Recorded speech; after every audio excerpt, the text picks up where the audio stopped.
A graça e a paz esteja com todos vocês e com os seus, com aqueles que vão estar nos ouvindo, nos vendo. Eu sou o Kaká, sou pastor aqui dessa comunidade, juntamente com uma equipe pastoral, presbitério. E gostaríamos que você sinta muita vontade no nosso meio. É muito bom ter algumas pessoas de volta à nossa casa, que já são da casa. Sinta-se muito abraçados e acolhidos, tá? Nós amamos essa casa e é muito bom poder celebrar juntos o Senhor através da comunhão dos santos, do ajuntamento, né, dominical. Nós continuamos então com a nossa série, né, através da carta de 1 João. E a gente então agora estamos passando da metade da carta aí e vamos olhar para o capítulo 4, versículos 7 a 11. Eu gostaria de ler com vocês e nós vamos orar. 1 João, capítulo 4, a partir do versículo 7, diz assim: Amados, amemos uns aos outros, pois o amor procede de Deus. Aquele que ama é nascido de Deus e conhece a Deus. Quem não ama não conhece a Deus, porque Deus é amor. Foi assim que Deus manifestou o seu amor entre nós, enviou o seu Filho unigênito ao mundo para que pudéssemos viver por meio dele. Nisto consiste o amor, não que nós tenhamos amado a Deus, mas em que ele nos amou e enviou o seu Filho como propiciação pelos nossos pecados. Amados, visto que Deus assim nos amou, nós também devemos amar uns aos outros. Vamos orar. Senhor, nós nos colocamos mais uma vez diante de Ti, Senhor. Pedimos, Senhor, Sua graça, Senhor, entendimento, sabedoria do alto, Senhor, para que a gente possa, muito mais do que o nosso intelecto, ou algo que a gente possa, Senhor, entender simplesmente na nossa cabeça, Senhor. Mas eu oro para que isso possa ganhar lugar e espaço nos nossos corações e na nossa vida, Senhor. E o Senhor possa ser honrado, Senhor. O Senhor possa ser exaltado, Senhor, para a glória do Teu santo nome, Pai. Espírito Santo de Deus se manifesta no nosso meio, ao nós explicarmos as Sagradas Escrituras, Senhor. Faz uma obra que só o Senhor pode fazer, Senhor. Quebranta os corações, Senhor. Convence os corações, Senhor. Transforma os corações, vivifica os corações, Senhor. Para a glória do Teu santo nome, Pai. Em nome de Jesus. Amém. A gente lê, é uma sessão bem curta, né? Mas com grande profundidade, dentro agora, terminando, né? Indo para o final do capítulo 4, e vamos terminar essa carta nos próximos 2 domingos. Então, mais um livro das Escrituras que a gente vai passar e terminar. Deus nos dando graça e vida nas próximas semanas, né, se o Senhor quiser. E é um privilégio para nós.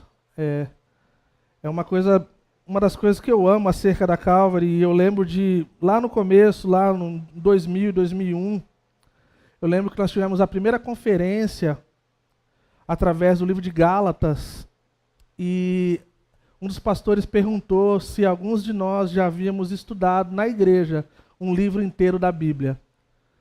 E todos os brasileiros que estavam na sala haviam falado que não. Então a gente vê que essa realidade já não faz mais parte da nossa vida, né? Olhar nesses últimos anos aí, nós já passamos por vários livros da Bíblia. E Deus nos dando graça, a gente vai fazer muito mais, né? E temos grandes expectativas para o ano que vem. O que Deus vai fazer. Voltaremos aí para um dos evangelhos e vai ser muito precioso poder olhar para cada coisa que Jesus fez e falou enquanto ele viveu aqui na terra. Enquanto isso, nesse texto que nós lemos aqui, nós vamos olhar para 3 coisas de forma distinta, mas interligadas, né? Alguém dividiu essa parte como se fosse o apelo do amor, né? O autor do amor e a ausência do amor. Então a gente começa com a palavra qual nós já citamos antes, o qual o velhinho, o apóstolo João, no seu último tempo de vida, ele se refere aos irmãos e irmãs em Cristo como amados e amadas. Então ele começa essa sessão não de forma diferente, ele está falando sobre o amor de Deus. Então ele exalta isso desde o começo, ele fala amados, né, ou amadas, né, todos vocês amados. Amemos uns aos outros. E é interessante como nós conseguimos separar e segregar coisas que não deveriam ser desligadas e nem separadas.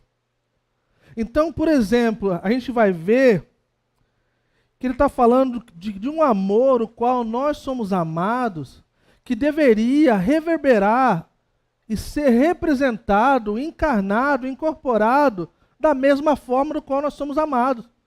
Então, quando nós somos amados, nós amamos. Essa é a lógica de Cristo, é a lógica dos apóstolos ensinando acerca do amor de Cristo, né? Então ele está falando assim, vocês que são divinamente amados por Deus, vocês que divinamente são amados com um amor que não existe maior do que esse.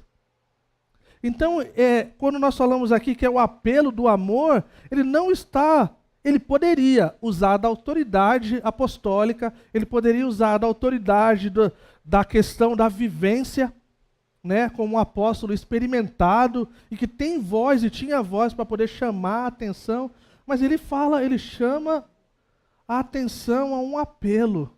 Vocês, irmãos e irmãs queridas e queridos, vocês que foram amados com um amor sem igual, façam o mesmo. Façam o mesmo. E aqui, ele está falando de um amor sacrificial.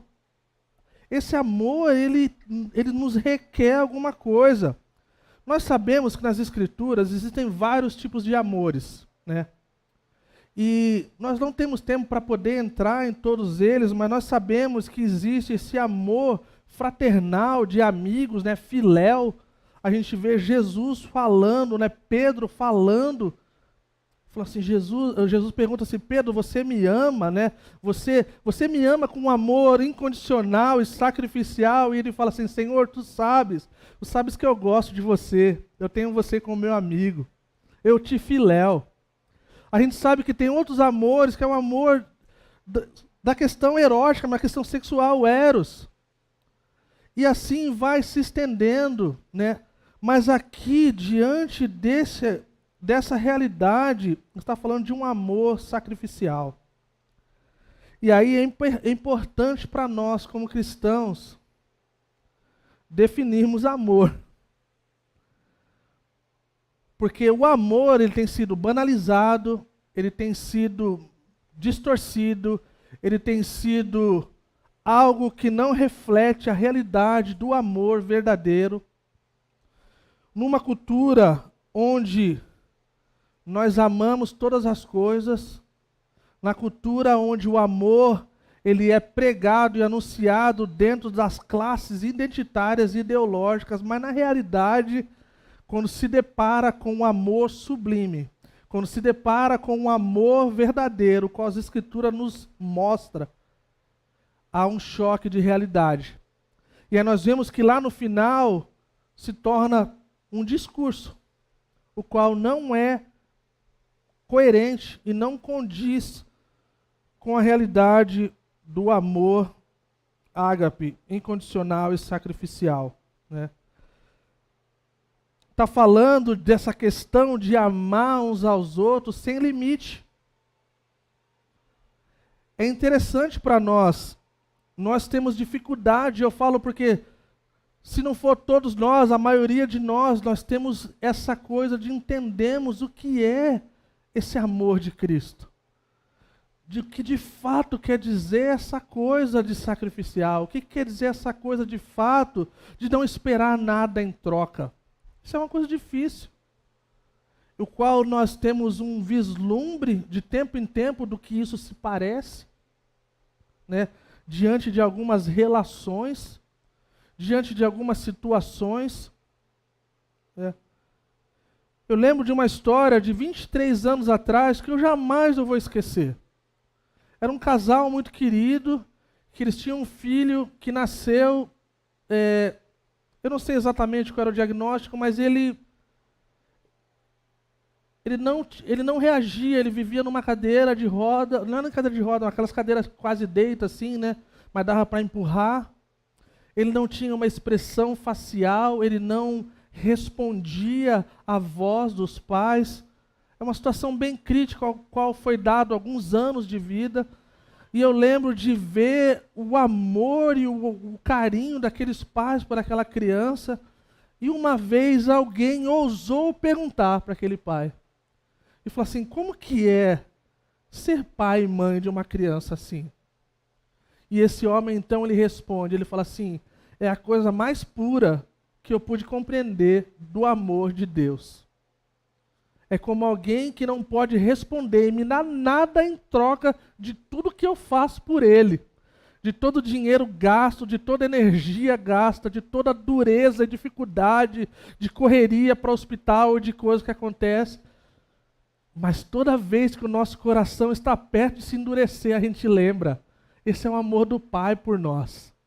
Então assim a gente começa a entender um pouco e calibrar as nossas afeições diante dessas realidades. Eu gostaria de ler com vocês João 13, versículo 34 e 35.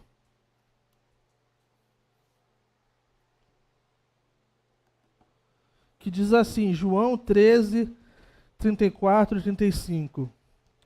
Um novo mandamento lhes dou, amem-se uns aos outros como eu os amei. Vocês devem amar-se uns aos outros. Com isso, todos saberão que vocês são os meus discípulos, se vocês amarem uns aos outros.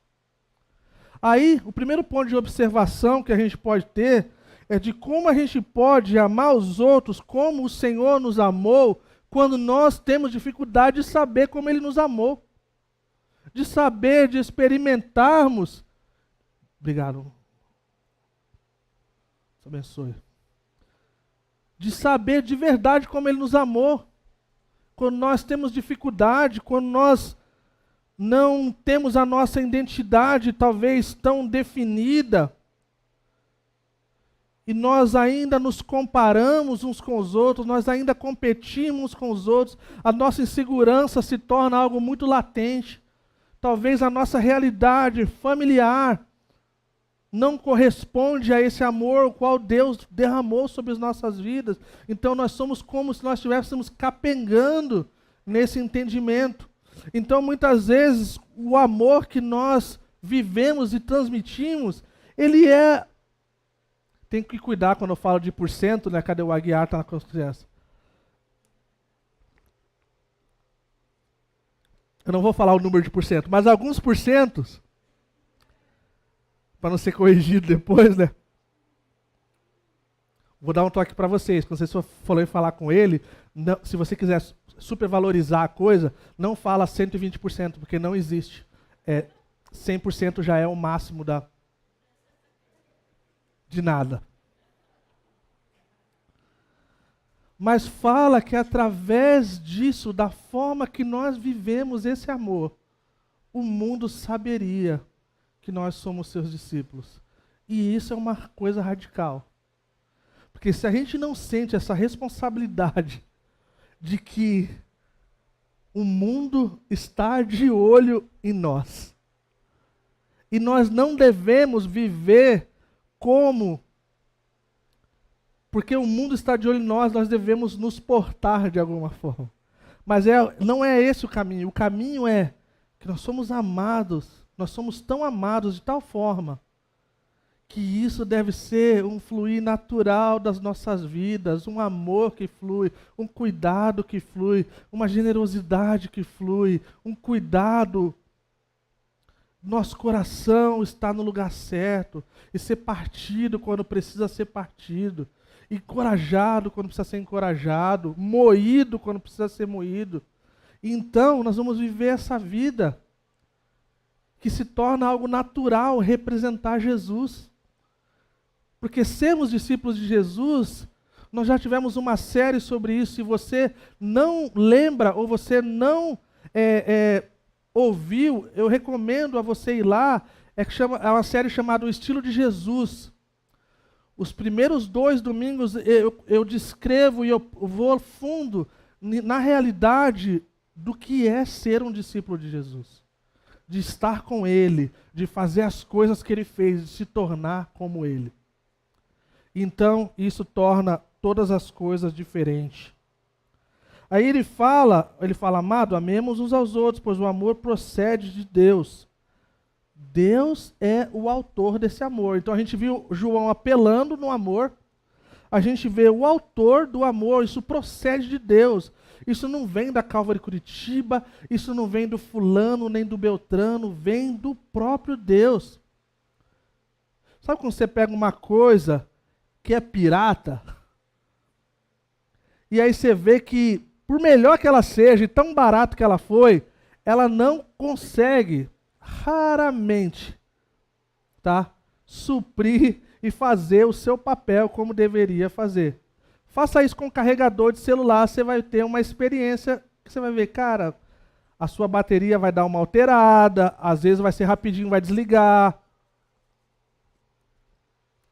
Mas quando você pega uma original, é diferente. E esse amor vindo de Deus Pai, Ele sendo o autor, coloca os nossos amores em desafio.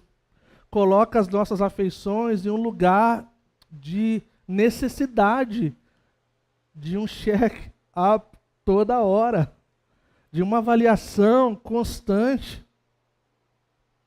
Não é verdade? Então esse ágape é um presente de Deus para nós. Esse amor é um presente de alguém que é o amor. Ele é o próprio. Ele é amor. E Ele é o autor e o provedor desse amor.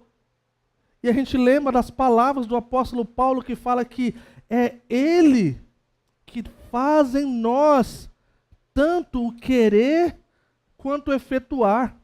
Então, em outras palavras, ele está falando assim, ó, o que eu estou pedindo para vocês pode parecer uma tarefa muito difícil, mas eu vou ajudar vocês. A gente lembrando agora do Espírito Santo, né, que ontem a gente teve o Alpha Day, eu vou enviar um outro, mas é do mesmo, com uma característica diferente, e ele vai ajudar vocês. Ele vai ser o conforto de vocês, Ele vai ser o consolo de vocês, e Ele vai guiar vocês a mim. O Espírito Santo vai guiar cada um de nós a Jesus, a Deus o Pai, não vai ser para nenhuma outra pessoa. E isso é algo incrível. Existe como se fosse não é um ditado, mas é uma frase famosa em grego, que fala agapetoi agapemon, que quer dizer assim, como foi amados, amem. Então, desde o passado, existe essa realidade. Eu fiquei imaginando, tipo, o Chorão do Charlie Brown falando isso. Do jeito que vocês foram amados, vocês amem. Faltou o beatbox. Mas a gente segrega isso. A gente coloca como se a gente pudesse ser amado e não precisasse amar de tal forma. Pelo menos assim, não de forma maldosa. Mas a gente é tomado pela realidade e nos faz olharmos dessa forma. Eu gostaria de olhar de 5 pontos com vocês, se você estiver anotando. Faça isso, se você não estiver, se você tiver, só faça normal. Um comentarista bíblico, o Dr. Steve Lawson, ele separou de forma muito legal 5 características desse amor ágape, que eu acho que consegue descrever e nos ajudar a entendermos como é esse amor. Ele fala, no ponto número 1, ele fala que esse amor, ele é custoso. Ele custa. O nome já diz, é sacrificial. Não existe sacrifício que não seja custoso. Porque senão não é sacrifício, né? Coisa muito lógica, muito óbvia, mas ainda assim a gente precisa de ajuda. Tipo isso. O que foi que custou para Deus esse amor por nós? Custou o seu Filho, Jesus Cristo, seu único Filho. Ponto número 2, ele é incondicional. Ser incondicional não é sobre ser fácil amar, não é sobre ter afinidade para amar, não é sobre ter essa coisa sempre bacana para poder amar. E eu já falei e eu volto a dizer, a igreja, ela é a arena aonde essa realidade do amor incondicional, sacrificial, ele toma lugar. A gente gasta tempo e tem comunhão com pessoas, talvez, se nós não tivéssemos Cristo, nós não estaríamos com elas. É duro falar isso, mas é verdade, gente. Por quê? Porque ela tem o mesmo Cristo que eu tenho. Ela ama o mesmo Cristo que eu amo. Ela faz parte da mesma família que eu faço. E a gente não tem escolha acerca dessa família. Essa família é nos dada com o dever de amarmos. Então, o número 1 é custoso, o número 2 é incondicional, o terceiro é intencional. Por que é intencional? É que ele é mais profundo que as nossas emoções. Não importa onde as nossas emoções estejam, eu tenho que amar o meu irmão, eu tenho que amar a minha irmã. E as nossas emoções, elas flutuam. Mas o nosso amor deve ser constante. É uma escolha constante de amar. É uma escolha constante de ir além, de seguirmos adiante. E a vida da igreja é essa arena. E é uma arena muito boa para o desenvolvimento do nosso coração e da nossa vida, de nos tornarmos cada vez mais parecidos com Cristo. O número 4... Número 1, ele é custoso. O número 2, ele é incondicional. O número 3, ele é intencional. E o número 4, ele é ativo, esse amor. Não dá para sentarmos no banco de trás na realidade desse amor. Não dá para esperar e falar assim, sabe uma coisa? Eu não vou amar tal pessoa ou tal coisa ou tal realidade. Eu vou sentar aqui e vou esperar que alguém faça. E aí então nós pecamos. Porque se a gente vê o nosso irmão em pecado ou faltando algo e nós não fazemos nada, nós então pecamos. Então, esse amor ativo, ele faz com que a gente não seja simplesmente um mero telespectador. Não dá para sentar e comer pipoca e ficar tudo bem diante desse cenário. E isso, gente, nos estica. Isso nos estica de tal forma, mas quanto isso nos estica e nos faz chorar, e nosso coração é partido e moído, nós estamos nos tornando cada vez mais o que nós já carregamos, que é a imagem e semelhança de Cristo. É quando talvez é uma quase impossível amar, e nós vamos lá e vamos mais uma vez. E nós vamos mais uma vez. Eu lembro uma vez eu estava conversando com meu pastor, uma situação muito pessoal. E eu fui buscar um conforto com ele, né?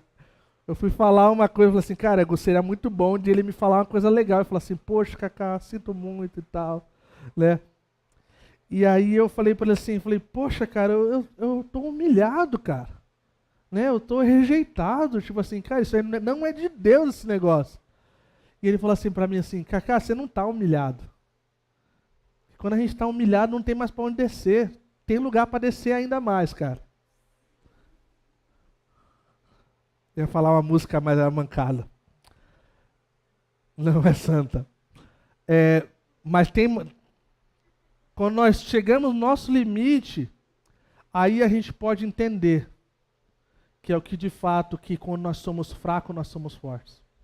Porque nós já estamos lá embaixo e só Cristo pode ser aquilo que a gente precisa. E aí eu ouvi aquilo do meu pastor e falei, poxa, cara, não tem um outro encorajamento? Aí ele, não, esse encorajamento é bom, cara. Você vai ver, cara. Você está no lado daquele que Jesus dá graça. Agora, se você não baixar mais, você vai estar no orgulho e você achar que você tem direito das coisas. E você vai estar na equipe, na categoria do que Deus abate. Porque Deus abate o orgulhoso e Ele dá graça ao humilde. Então, escolha o time da humildade. De baixar a cabeça e falar, tá bom, é por esse caminho mesmo. Então não dá para sermos telespectadores, não dá para sentar no lugar confortável. Igreja é isso mesmo, gente. É assim que vai ser até a glória. Né? Meu pastor velhinho lá costumava dizer, no céu é só glória, na terra é luta. Entendeu? E assim que é. Número 5, né? Então, número 1, ele é custoso, número 2, ele é incondicional, número 3, ele é intencional, número 4, ele é ativo, e o número 5, ele é altruísta. Ele é essa realidade de não pensarmos em nós. Numa cultura onde pensar em si é algo alto e exaltado. Morrer para si mesmo, nessa cultura, é violência. Morrer para si mesmo nas Escrituras é ser como nosso mestre. Filipenses fala, ele que abriu mão da sua glória, esvaziou de si mesmo, veio em forma de homem para morrer na cruz. Então a gente vai lidar com essa realidade da luta contra a cultura, se nós quisermos viver uma vida que agrade a Deus e seja bíblica. Amém? Morrer para si mesmo é parecer com Cristo. É abrir mão das nossas vontades, abrir mão dos nossos desejos. Ah, mas eu vou viver para sempre assim? Não, você vai usufruir de muita coisa que você gosta, você vai comer muita coisa que você curte, você vai comprar muita coisa que você curte, mas vai ter vez, cara, vai ficar muito nítido que é melhor morrer para si. E a gente entende que depois que a gente faz, a gente entende que é bom. Seguindo adiante, ele fala, aquele que ama. Então ele está se referindo aqui aos crentes. Né? Ele está de forma muito explícita escrevendo aos crentes, ele está falando aos crentes. Né? Há um outro tema que a gente poderia abordar se nós tivéssemos mais tempo, que há uma pergunta se alguém não crente é capaz de amar dessa forma. Existem algumas formas de amor e de amar, sim, da pessoa que não conhece a Cristo. Mas aqui nesse caso ele está falando de forma muito específica, né? Porque ele fala que aquele que ama é nascido de Deus. Então, esse termo, nascido de Deus, é um termo que nós conhecemos, se nós já estamos há um tempo na igreja, que é o convertido, é o salvo, é aquele que nasceu de novo. São todos esses sinônimos para a mesma coisa, né? Deu a vida para Cristo, Cristo aceitou sua vida, e foi aceito por Cristo e aceitou a Cristo e essas coisas andam todas juntas, são a mesma coisa, mas está falando do povo de Deus. E quando nós então nascemos de novo, quando nós somos então convertidos, nós fazemos parte de uma nova família. Nós fazemos parte de um novo convívio, nós ganhamos irmãos e irmãs, e nós temos um irmão mais velho, que é o mais precioso de todos, e não tem problema nenhum a gente amar ele mais do que os outros. Na família isso dá treta, na família de Cristo isso é ok, ele é o nosso irmão mais velho. Que ele fala que ele nos chama de irmão. Mas não chamo vocês de servo, chamo de irmão. Vocês são meus irmãos. E que bom tê-lo como nosso Senhor e como nosso irmão, né? Nós ganhamos uma nova natureza. Vamos ler João 15:5.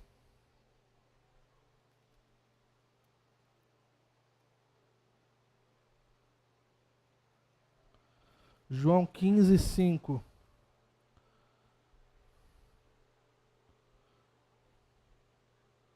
Deixa eu ver.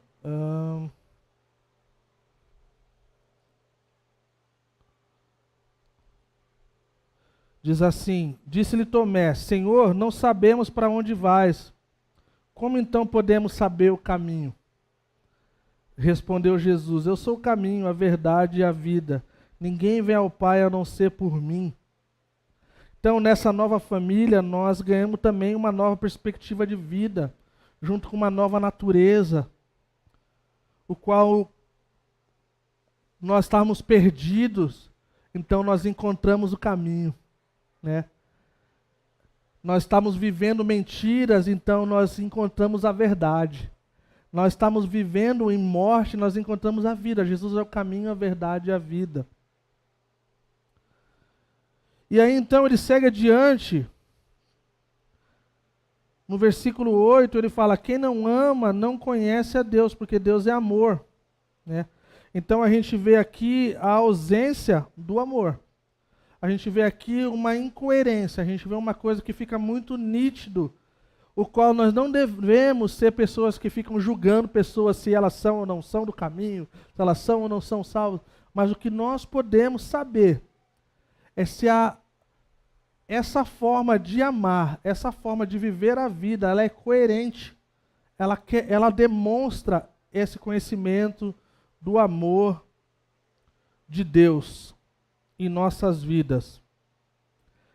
E aí ele fala no versículo 9, foi assim que Deus manifestou o seu amor entre nós e enviou o seu Filho unigênito. Eu gostaria de parar e voltar aqui nessa parte ainda do versículo 7 e 8. Se você riscou a sua Bíblia, tem aí a palavra conhece. A palavra conhece, ou conhecerão, ou saberão, ou sabem. Você vai ver que ela vai estar aí expressada mais de 30 vezes através dessa carta. Então, fica uma lição de casa para vocês, estudantes, estudiosos da Bíblia, que vocês possam riscar e numerar toda vez que você vê na carta de 1 João qualquer coisa semelhante a um sinônimo de saber e de conhecer. Você vai ver que é de extrema importância. Nesse caso aqui é onde eu quero gastar o meu, talvez, maior parte desse tempo. Fala que é aquele que conhece a Deus, né? Então esse conhecimento aqui, ele não é um conhecimento intelectual. Ele não é um conhecimento que você ganha fazendo uma graduação, um curso livre, ou seja o que for. É algo de experiência, é algo de vivência, né? Não é de informação sobre Deus, mas é de uma realidade de vida. E é uma coisa incrível quando nós olhamos para o livro de Atos e a gente vê o que Deus fez através dos seus discípulos e seus seguidores. Falam que eles sacudiram o mundo, colocaram o mundo de cabeça para baixo. E falavam assim, não eram aqueles iletrados, né? Não eram aqueles que não foram para a escola lá de teologia do rabino não sei quem lá. Não, eles eram pessoas normais, ordinárias, mas que tinham um conhecimento que nenhum rabino da época tinha, porque não viveram, não caminharam com Cristo. E aqueles rapazes, aquelas irmãs, eles acordavam caminhando com Cristo, eles comiam com Cristo, eles viram Cristo fazendo coisas normais da vida, como dormir diante de uma tempestade. Eles viram Jesus se afastando da multidão, eles viram Jesus cansado, eles viram Jesus com fome, e viram Jesus fazendo coisas extraordinárias, como alimentar uma multidão e ver milagres, sinais e curas. E isso mexeu com a vida daqueles homens e daquelas mulheres em 3 anos e pouco de ministério que Jesus teve aqui na terra. Então está falando disso, né? Está falando desse conhecer, de uma palavra de experiência. E eu gostaria de focar nisso. Gostaria de nos desafiar a olharmos para dentro de nós diante dessa experiência, dessa vivência. De pensarmos como nós alimentamos ou nutrimos essa relação experimental com Jesus Cristo, com o Espírito Santo e com Deus o Pai. Nessa trindade, nessa relação trinitária. Quais são as coisas que nós negligenciamos e colocamos abaixo e com menos importância na nossa escala, da nossa rotina, das nossas prioridades? É uma forma de nós avaliarmos e checarmos os nossos amores e nos fazermos perguntas honestas, gente.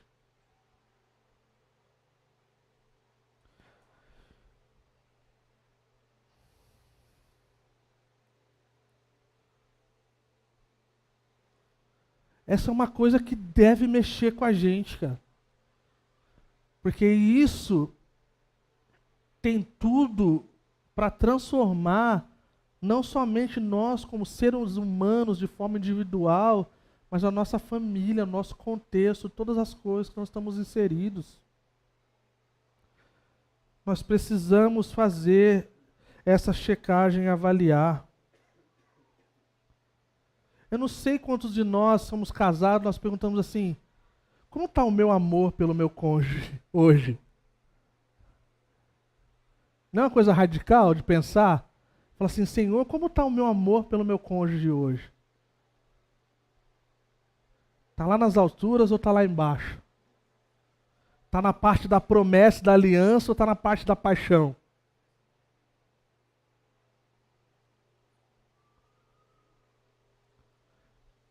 Talvez com os nossos namorados, com os nossos amigos, seja o que for, com as coisas que nós amamos. Será que essa coisa aqui que eu me apego tanto na minha vida, o quanto que eu amo essa coisa? O quanto eu sou apegado a isso? O quanto isso eu não quero largar? E se nós tivermos um sentimento do não quero largar, nós já reprovamos.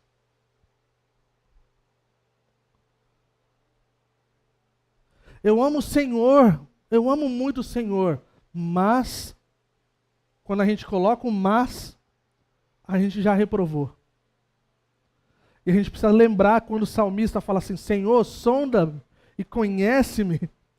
Ele está falando assim, eu estou precisando de uma palavra externa aí, que eu já sei.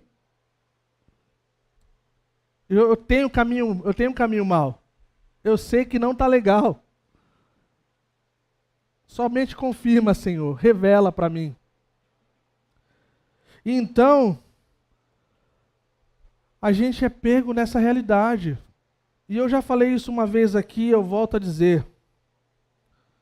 Um dos grandes desafios da Calvary Curitiba não é a falta, é o ter. Que graças a Deus, Deus tem sido muito gracioso conosco. Essa comunidade é uma comunidade extremamente generosa, saudável e muito bem sucedida. Até mesmo financeiramente. Então não é a falta, é o ter. E às vezes eu fico me pensando como que a gente está lidando com o nosso conforto, com a nossa casa, com o nosso carro. ou com as coisas que nós estamos tão apegados. Uma das coisas que mexeu comigo em grandes movimentos ao redor da história, acerca de que Deus usou um povo como protagonista de grandes moveres da parte de Deus, é que eles tinham uma coisa em comum. Eles tinham um sim. É isso que eles tinham. Eles tinham um sim. Eu ouvi de alguém que falou assim, Senhor, a oração era assim, Senhor, faz de mim alguém que fala sim antes até mesmo de ser perguntado. Eu quero ter um sim. E se a gente andar com essa perspectiva, nós vamos ser esticados, mas nós vamos ser esticados para a glória de Deus, nós vamos viver num lugar onde a gente vai encontrar satisfação e prazer e coisas que talvez a gente não experimentou ainda. Estava conversando com o Hector ontem, ele fez a parte do louvor com a gente ontem, e ele estava falando assim, ele falou assim, cara, o dia que a gente, como igreja, entender que isso aqui tem a ver com nossa devoção, com a nossa paixão, com algo que deve fazer parte da nossa vida, tudo isso aqui vai ser diferente, cara. E eu concordo. Então, um olhar atento acerca desse conhecer por vivência e experimentar, se nós tivermos um olhar atento à nossa rotina diária, e eu sei que falar desse assunto aqui é mexer em vespeiro. Só fala assim, nossa, só faltou falar meu nome. Não, tá todo mundo nesse barco, tirando pouquíssimas pessoas aí, que eu não sei quem é ainda.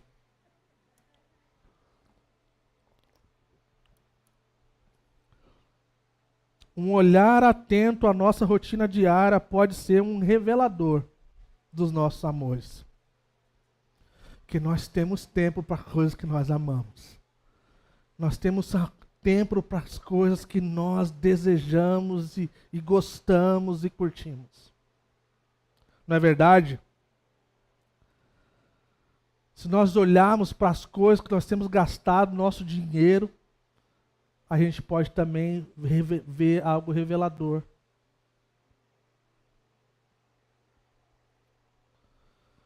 E que o Senhor nos dê graça e sabedoria de fazermos como Maria, de escolher a melhor parte. O pastor Tiago costumava dizer, nós temos uma vida para viver, e a vida é curta, vai passar, e só o que foi feito para Cristo vai prevalecer, vai permanecer. Então imagina, gente, de tudo que a gente está vivendo nessa terra, só o que foi feito para Cristo vai permanecer, tem prazo, o resto das outras coisas tem prazo, e vai expirar logo logo.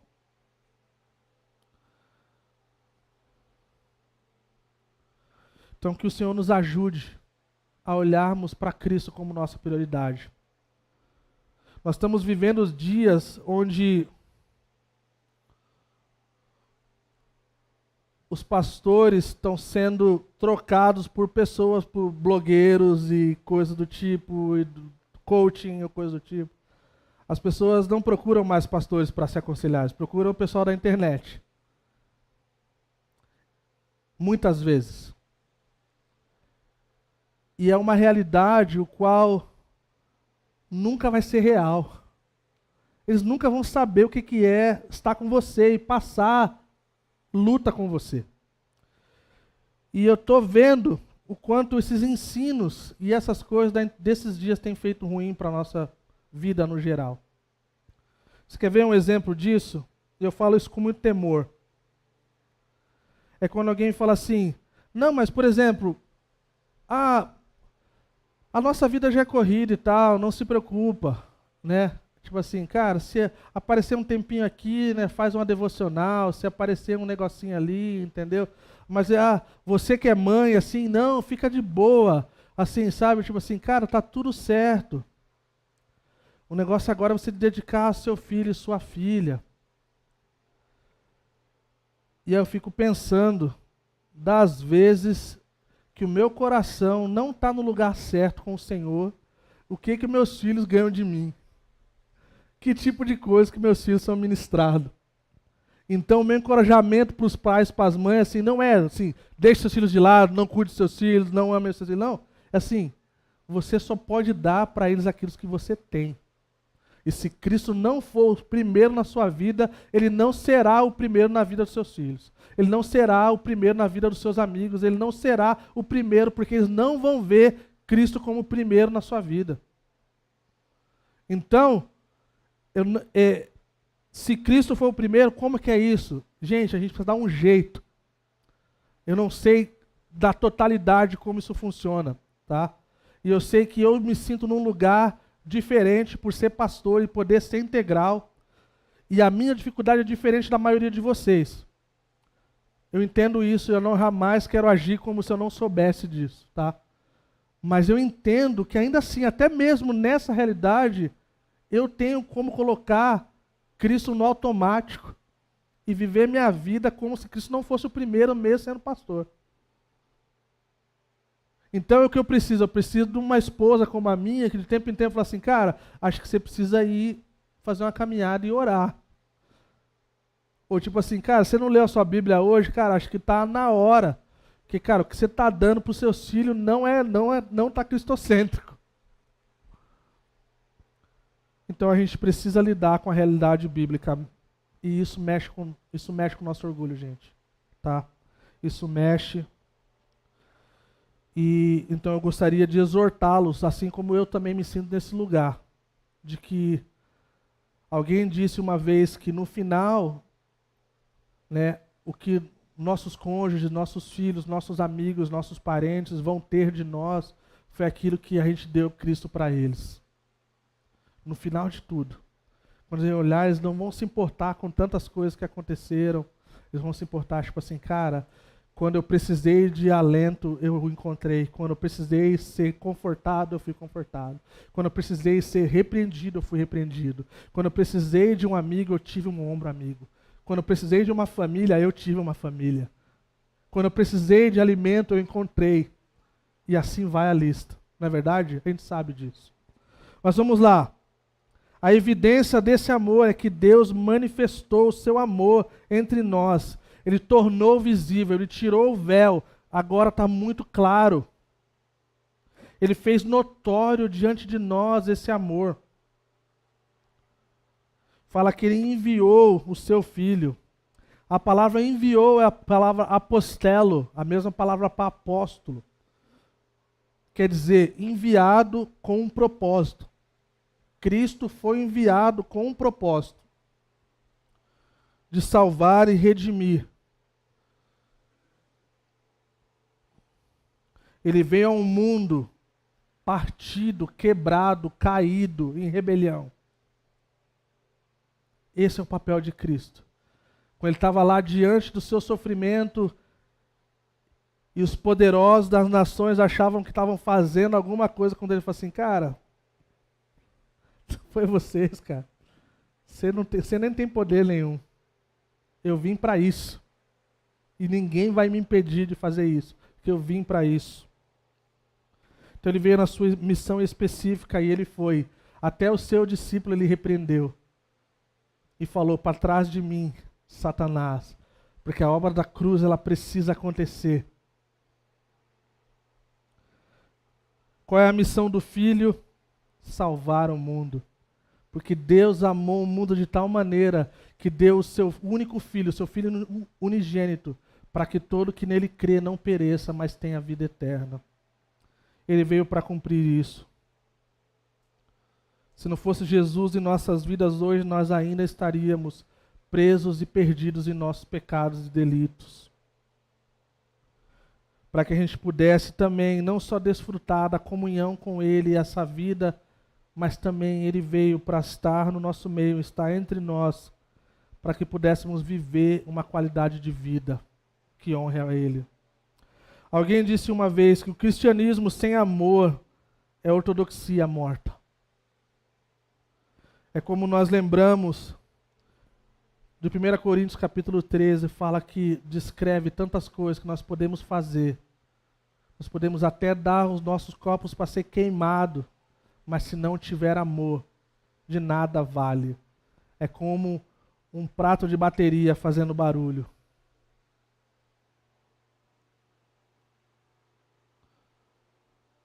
Ele é a fonte de vida. E eu termino com essas palavras, fala que ele foi enviado com esse propósito de morrer e de salvar. E aí João então usa uma palavra difícil, aí ele usa, qual eu já expliquei, que é a propiciação, que é apaziguar, é acalmar a ira de Deus. Deus é um Deus santo, santo e santo. E quando então o mundo então se torna pecaminoso através da queda de Adão e Eva, não existia um caminho, a não ser, não existe um caminho a Deus diante de um Deus santo que não fosse através de Jesus Cristo. Então, olha que paradoxo interessante.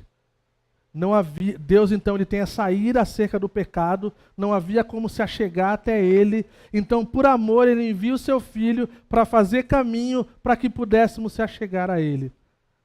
E assim então a sua ira é apaziguada, a sua ira então é colocada no lugar de mansidão e de satisfação, para que a gente pudesse viver essa vida.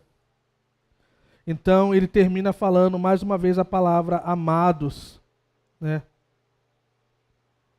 Visto que Deus assim nos amou, nós também devemos amar uns aos outros. Então é assim, ele termina essa sessão falando: diante de tudo isso que vocês ouviram sobre o amor, é claro, é óbvio e é lógico que nós devemos amar uns aos outros e viver esse amor.